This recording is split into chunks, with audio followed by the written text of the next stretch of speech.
Hi, I'm Jolene, the conference reporter here in sunny Seattle, reporting for StartupBellevue. Today we have an interview with Steve Broback and Robert Scoble. Steve Broback, he is the co-founder of Dent the Future, a conference you need to check out, as well as the founder for the Parnassus Group, and you probably know him from the Tweet House. Robert Scoble, I'm sure you've heard of. He's a tech evangelist, and he's a startup liaison for Rackspace, and he travels around the world looking for the latest, the greatest, the coolest, and what's going to revolutionize our future, all about technology. And he just wrote a book that you want to learn about. I'm reading and thinking about what our lives are going to be like in a few years. Very exciting. So let's go see what they're talking about. I'm Robert Scoble. What do you do? That's my favorite question Scoble? to start out an interview, right? Which Which has a whole story. But I'm a futurist for Rackspace, startup liaison officer at Rackspace. And I go around the world and study the future. I interview tech executives all over the world, mostly startups, and see where the future's going. Right on. And Robert and I go way back to, 93? Was that when we were at the PageMaker conference together here in Seattle? And then ultimately we got to work together at Fawcett/Thunder Lizard way back when. And then you moved on to Microsoft and on to Rackspace. You've had a rich and storied career. Fast Company magazine. Fast Company, yeah. So you've been doing the startup beat really aggressively technology beat, technology innovation beat. I mean, at Microsoft, I interviewed 600 employees, everybody from Bill Gates on down to the janitor, right? Looking for what the story was of Microsoft and innovation, and that I just continued that when I got out of Microsoft. Yeah. And we're sitting here in Seattle on a beautiful Lake Union, sunny summer day. We on some boats. I know. Well, you're sticking around an extra day. Anyway, that's a separate conversation. Yeah. Seafarers this weekend. So I kind of want to jump down delve into a couple of topics today while we've got you available. One is primarily, we also work together on the Dent conference in Sun Valley, and we're very much on top of not only what's happening on the technology scene, but we're monitoring what's going on in terms of processes, business practices, fundraising, etc. Typically VCs, angels, and startups are really interested in that beat. So I kind of want to go down that route of what you see as emerging, and powerful new arenas that people should be paying attention to, because that's your passion. Yeah. We'll delve a little more into also a little more of the regional stuff here, because we are in the Pacific Northwest. There's been some very exciting developments on both the startup and the funding scene that we can delve into a bit too. But let's open with, you pound the pavement talking to people, seeing things, and a lot of people agree you're sort of ahead of the curve on a lot of topics. What's got your creative juices flowing currently in terms of either technologies or investments or products? Well, I wrote a book called Age of Context, which is about wearable computers, sensors, big data, social data from Twitter, Facebook, and stuff.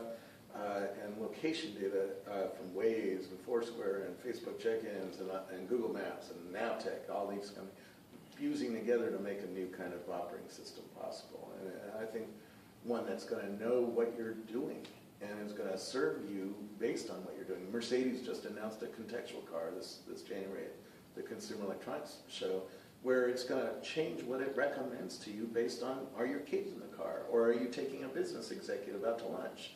Because if I say pizza please and I'm taking you out to lunch, that's a different thing than if I have my kids in the car, right? Yeah, or if you're by yourself, exactly. And knowing the context of what we both like and what we both are expecting to experience will change what these things are going to do for us. Facebook just bought this app called Moves, which knows whether you're walking, running, biking, or driving, just based on the sensors in your phone, right? And so you start thinking, why would Facebook want that? Well, maybe they want an automatic post writer. So, hey, you're sitting, and it knows you're sitting because the sensors know that this is in my pocket, or it's in my hand, or it's, or we're sitting. Well, let's talk about the Nest being purchased by Google. That's also when you say a context, that's a context play? So let's split this up into different things to talk about. You have the home, that nest place, and the home is radically changing. So in the past year, I've gotten a drop cam on my front door. Yeah. I'm getting Lockatron locks so I can unlock my door from the internet on my mobile phone. I have a Nest thermostat to run my house's heating system, and I have a Nest smoke detector, and I'm going to get 3 more soon to watch my house. Those are all sensors that know whether I'm living there. I have a Sonos for my audio, along with a new gramophone system, so I can play music socially at the house. I have lights now from Philips that let me change the color and the brightness from my phone. What else have I gotten? A few other things, you know. And I have a Revolve unit that takes control of it all. And we're going to get more devices in the home. I've seen garden things that are like Nest that control your garden, and on and on. So the home is radically changing right now because the cost of compute is coming down like a rocket. And cost of sensors are going down. Like the sensors, they're getting smaller, they're getting more connected, the house is getting more connected, and so that's radically changing the house. The same revolution is happening in your car with a connected car, right? You're going to walk into a car of the future and your mobile phone is going to do stuff with the car. Well, we just did this. We did that event in Palo Alto a few weeks back where Buick had the 4G, they plugged 4G into the vehicles as standard, Yeah, so the kids can be in the back seat watching their tablets. Yeah, or whatever device, automotive related device you've got is connected. Yeah. Right. Well, and on and on. So, and then our bodies are going to be digitized. And so, we're all starting to wear something that looks like this right now, a little activity tracker, right? Right. But this is rude and crude technology compared to what's coming, because we're going to have sensors that are going to go inside our skin to look at our blood and look at things in our blood, our glucose levels, whether you're having a heart attack even. I've seen sensors that are being developed for that. Whether you have cancer before there's a symptom, so you can get that fixed easier than waiting until you're, dying.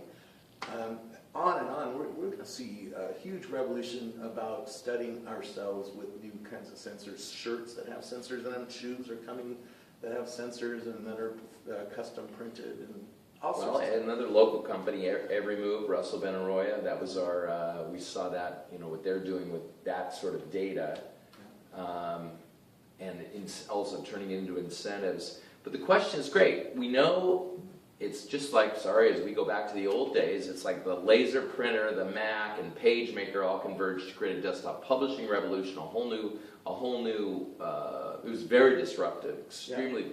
And now you're saying, okay, great. Well, we've got DropCam. Boy, I'd hate to be in the home security business after seeing DropCam. I bought 3 of them, and I'm buying more all the time because there's a reason that Google bought that company.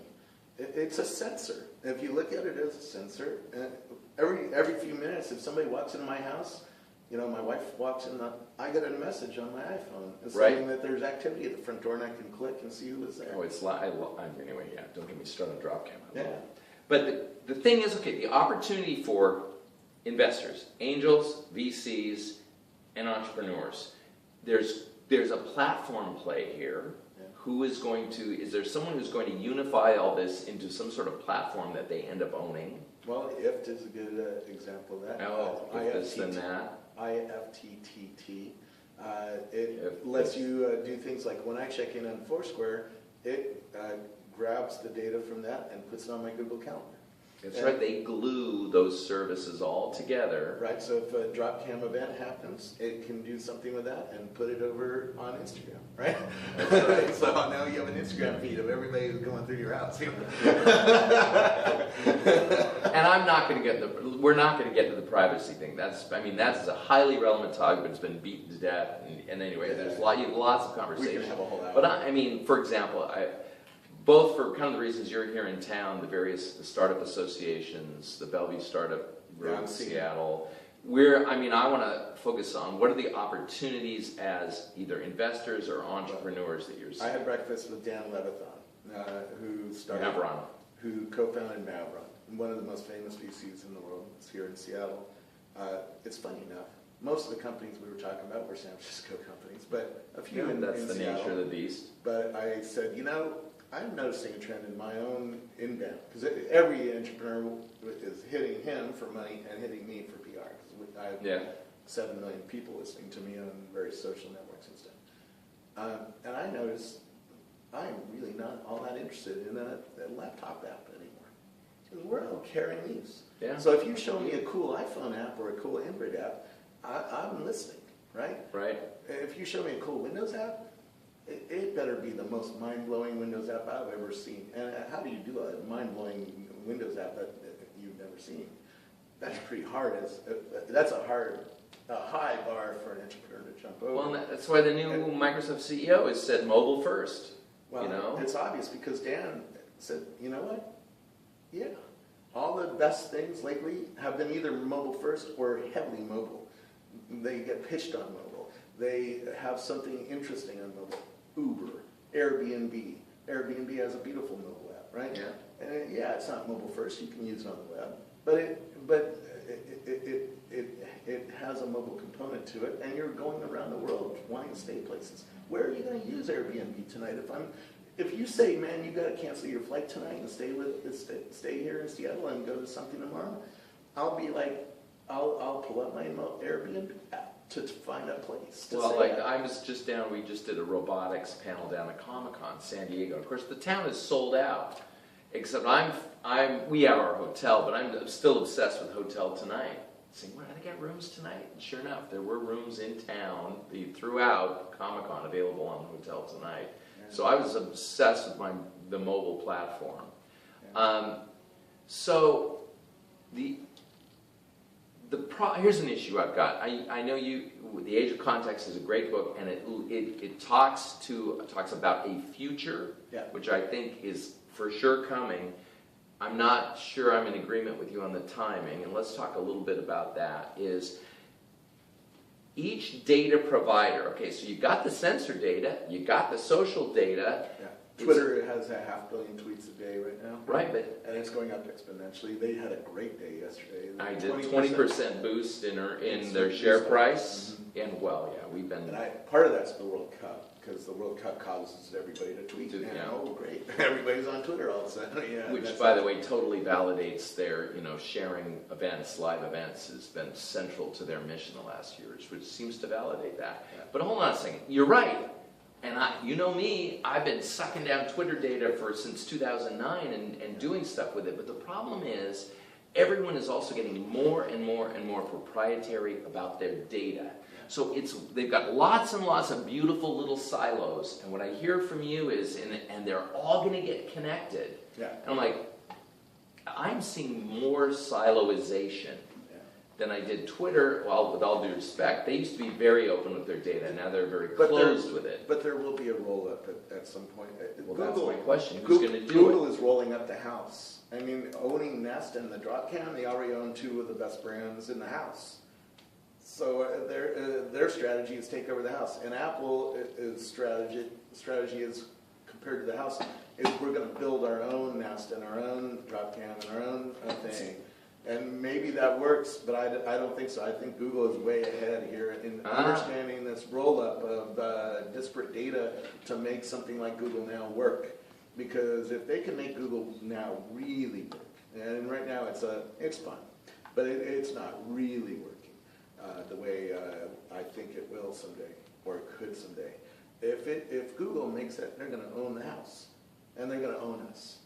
Right? Well, then suddenly the other data providers have to play. They've got to... Yeah, because Twitter, the value is the data.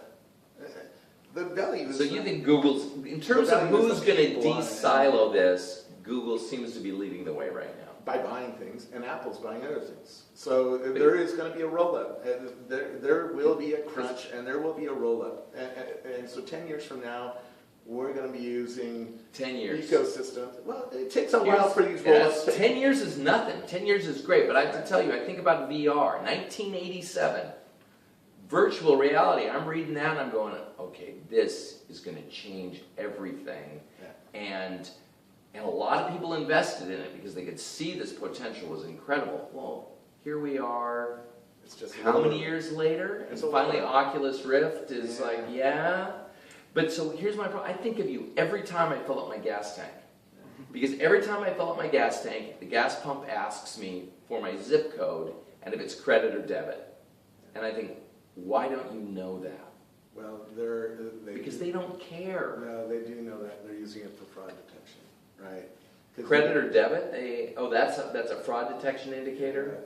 Partly that's a fraud detection thing, because they need to validate, is that a credit card on the other end, and they know it. I know it by looking at your number, whether it's a credit card. Yeah, but the world you talk about in Age of Context is one where it knows I've got my phone and it sees my eyes and it goes, oh, it's Broback. We're in a disrupted world that's not completely disrupted. Gas pumps the technology in a gas pump was designed 20 years ago. It is not new technology. The future is just not evenly distributed yet. Let's talk a little bit about startup ecosystems. Yeah. I think we all agree, I mean, the Bay Area towers above the rest of the world. You said earlier up here in Seattle, you view it, and I would have to agree, we're sort of a suburb of the San Francisco. Sort of. When I lived here in Seattle, I would fly down to Silicon Valley every weekend and go and visit startups every 2 weeks. And now I come up here every 6 months, right? Yeah. There's important technology. Well, there's important. No, I wouldn't put it that way. You are a tech hub. I hate looking at things like, we're competing with San Francisco. You're not competing with San Francisco. You're competing with yourself, to build a vibrant ecosystem of things up here, right? And you have some big hubs here. You have Microsoft and Amazon and Starbucks and Packard, Boeing, right? Big tech, big companies that hire a lot of engineering talent, right? So there's a lot of talent up here. The problem is they're all working in big companies. Well, and so how do you rip them out of big company and create new value? And that's the argument a lot of countries and communities around the world are having. We had this argument in Australia, right? Yeah. The business expertise in Australia killed stock options, or is trying to. And if you don't have stock options, you don't have startups. And if you don't have startups, you don't have a competitor for the big company. What we may need is a recession, a deep recession, because what happened at the dot-com bubble? I know, but until you get people to see the value of creating startups compared to a big company. Yeah, but during recessions, you have people laid off. And people are getting laid off. Look at the dot-com bubble. When it burst, a whole bunch of those people started their own things. And let's talk about Vegas. Because Tony Hsieh, has been very successful building a startup ecosystem there. Yeah, it's successful in getting a PR for Las Vegas. I'm not so sure he's yet been successful at building a really good ecosystem. Because compared to where it was. Oh, because he's remarkable. First of all, he found a resource that was very cheap.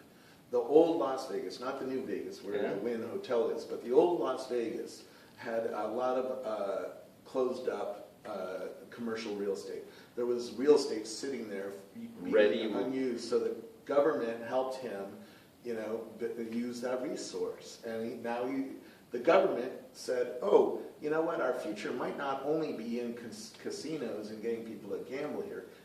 We need another source of growth in this city, because they went through their own recession in 1990 where the rest of America got poor and wasn't willing to go to Vegas anymore and gamble. And there was a lot of commercial real estate sitting unused in Las Vegas. So Tony Hsieh saw that, and he just got some money from the sale of Zappos to Amazon. And the government there said, oh, let's help this guy, because if he can build a startup ecosystem with hundreds of startups here, first of all, it'll help the local economy be more consistent and be more recession-proof. When you saw the one in Sun Valley, Idaho, the Ketchum Innovation Center, beautiful, unused space that the city stepped up and said, we're setting this up for innovation. If you help startups get going in your community, you have a more vibrant growth economy, which means you have kids who are not unemployed, which means you have lower crime, which means you have people, a few of which might get rich because they build a new billion-dollar business. And then all of a sudden they have more money to invest it back in and plow back into the economy. And on it goes. And then all of a sudden your tax revenues are going up and you can build a new firehouse or buy a new library or build a new school for your kids, right? This is, we don't think about it anymore because we're used to having a nice library here in Seattle, and we're used to having a nice airport, and we're used to having a sewage treatment plant because why? Because Starbucks started here, and Microsoft started here, and Boeing started here, and Packard started here, and AT&T Wireless started here. So there's been a lot of startups that have gotten to the promised land here. So we don't think about the community that way, but there's a lot of communities around the world where they don't have a sewage treatment plant yet, and they don't have a local library yet, and they don't have a nice college in there. But the other element, the reason that I think we see places like Vegas being transformed is, besides they've got that real estate asset, they have investor money there. There are people that have the kind of money that they can invest, like we have here in Seattle with the Microsoft money. But it doesn't take just money, because GoPro started with less than $100,000. Okay. Yeah, well, that hurdle has gone so far down. Right, but it does take having business expertise, people who are around a community who say, hey, you know what? It's important to have startups here. And it's important for a whole lot of reasons, cultural reasons even. I meet a lot of people in my job. And people who build things are more interesting than people who don't build things. And if you want a better culture, more fun time on Friday afternoons, have some people at your dinners that build stuff. The old culture beats strategy for lunch thing. I think culture is building huge. Companies are, it's the ultimate of building stuff. Because if you start building stuff and it's cool, and people want to buy it. Well, I just met the lady who started Hintwater. And Hintwater is now one of the top brands at Google and Facebook. And she told me how she started. She wanted something other than Diet Coke to drink. And she started cooking raspberries and extracting the flavor from the raspberry down and making water. And she did it for herself. And then she put it on the shelf at a local grocery store. And it sold out in less than a week. So there were other people who wanted the same thing. Well, boom, you have a company. Jason Preston and I were going through this a couple weeks ago, sort of what kind of person is it that we've been engaging with, both, at their conferences and everything else. And we, of course, econ major here, the 2x2 matrix was people that are seeking tangible reward, which often Silicon Valley might say financial or commercial reward. They're trying to build a product that resonates and gets pickup, but also internal reward, which is, I find this work fascinating. And whoever is in that zone of doing both is the kind of people, obviously, you like to hang out with, we like to hang out with. And on the third axis, like wine, which we'll get into later. Wine is building stuff. you talk to the people in Napa. The people who build wine are really interesting people to study. Because it's art and science, and that alchemy that's hard to define that makes the magic of it all. Yeah, it's a. So talk about that's why I like your conference, the Dent conference, right? There's people who build things, people who are innovators, who try new things. I met the guy who invented the backward high jump there, Dick Fosbury, right? The Fosbury flop.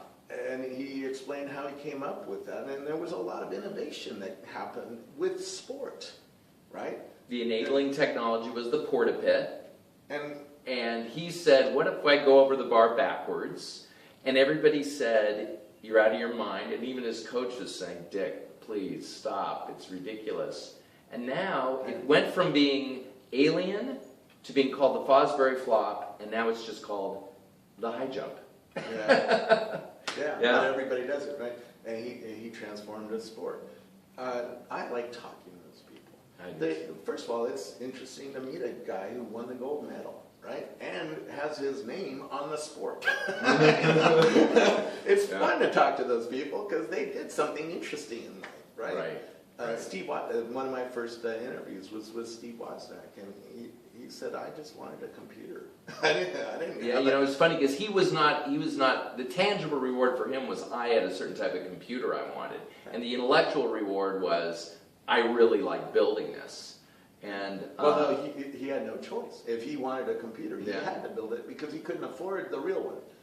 Yeah, right? But he loved it. You talk about the labor of love. He loved doing it. But it changed the world. He walked around the Computer History Museum, and he said he stopped on a DEC computer, and he said this computer was so expensive.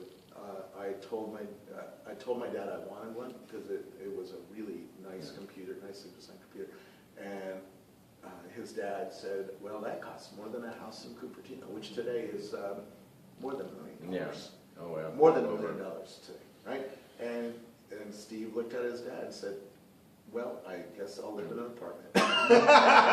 Because he wanted a computer. And it was a quarter that passion. The other thing you get from people like that, when you're talking to people like that, is what we talk a lot about is this associative fluency. You learn something new and you think, oh wait, that either the technology you're using, the technique you're using, or the people you're talking to, or the way you're financing it, I can connect that to what I've been trying to do, and I come up with something new. Yeah. So, but anyway, it gets back to if you're in a community with no startups, and even a community that has a great business, it's a boring community. yeah, it's a boring we think it is because nobody's trying to do anything new in that community. Yeah. And number two, it's a community that won't grow that fast. Because big companies have a lot of exponential numbers. And sorry, Microsoft is going to grow X% a year. Starbucks is going to grow X% a year. But a startup that comes up with a revolutionary new idea, a new way of looking at the world, or redefines something like Uber did, right? Redefined getting a ride from a taxi, creates immense new value that is not growing at 2% or 5%. But that's it. You've touched upon the investor class now. Now, if you're an investor, even in China, you're sitting on a lot of American dollars, and it's like, what do you do with it? Oh, T-bills. Gee, 2% a year. Or, luckily the stock market's done relatively well, quite well the past year and a half, but you didn't know that going into it. But if you're going to invest in startups, it's like, wow, we could earn a fabulous return. People are tired of getting lousy returns on their money. And if you're going to take some risk, well, heck, why not get potential for, 1,000x return?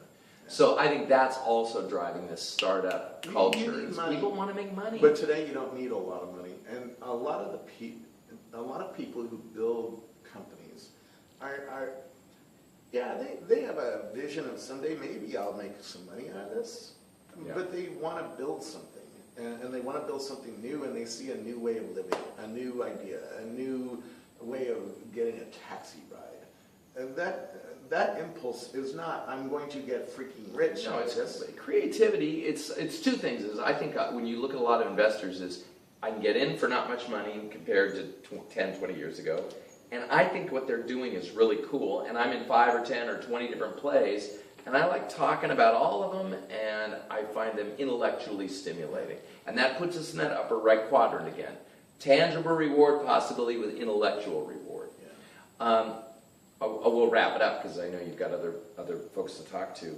But so you've been here in Seattle for, I don't know, about 24 hours. On this trip. On this trip. I used to live here, and I know. What have you seen on this trip that's kind of like, oh, that's I'm about to see him.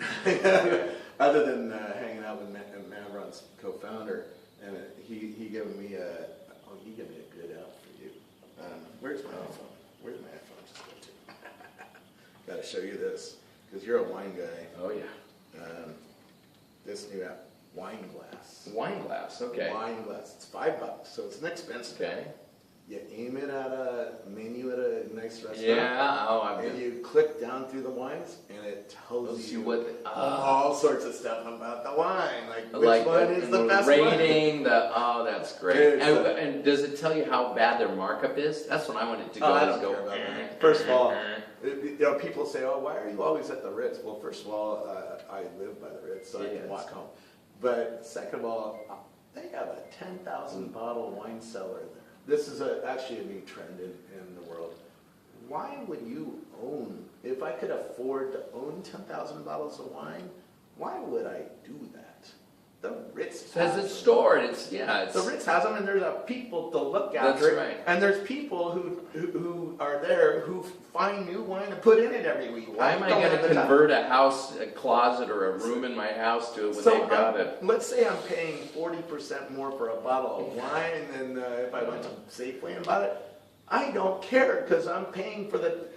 Yeah, and I do that. I'm sitting in a restaurant with a fabulous view. If I factor in the real estate, it's like, oh my God, they're 3x retail, but I'm like, oh my God, look at this view. No, we're good. But the kids today are changing how they live because they know they're not going to own a car. Why would you own a car when you can Uber? Yeah, one of our co-conspirators just sold his car. Why would you own a vacation rental when you can Airbnb? Why would you own, the sharing economy that Jeremiah Yang talks about is a real thing. And we are figuring out how to share with each other because we have new ways of communicating with each other that we didn't have when you and I were kids. Oh, it is. It's definitely a brave new world. That whole thing about the stagnation of innovation, I think, we're kind of in a lull in some areas. Physical innovation, yes, we can't travel through space and time as fast as we expected we'd all be doing supersonic travel. Now, yes, it's true. I don't have my jetpack, but you talk about the other stuff that's going on. Yeah, I don't find the stagnation to be. I think that's overstated. I think we've got to wrap it up. Yeah. We could go. I could do this all day. Let's do it all day. Come to Dent. Come to Dent, Sun Valley. We get almost a week together. That's right. All right. That's March 20. I think March 21st. 2015. Just don't compete with South by Southwest music, because no. We'll be there too. We always do the Tweet House. Yeah. All right. Good to see you, Robert. Thanks.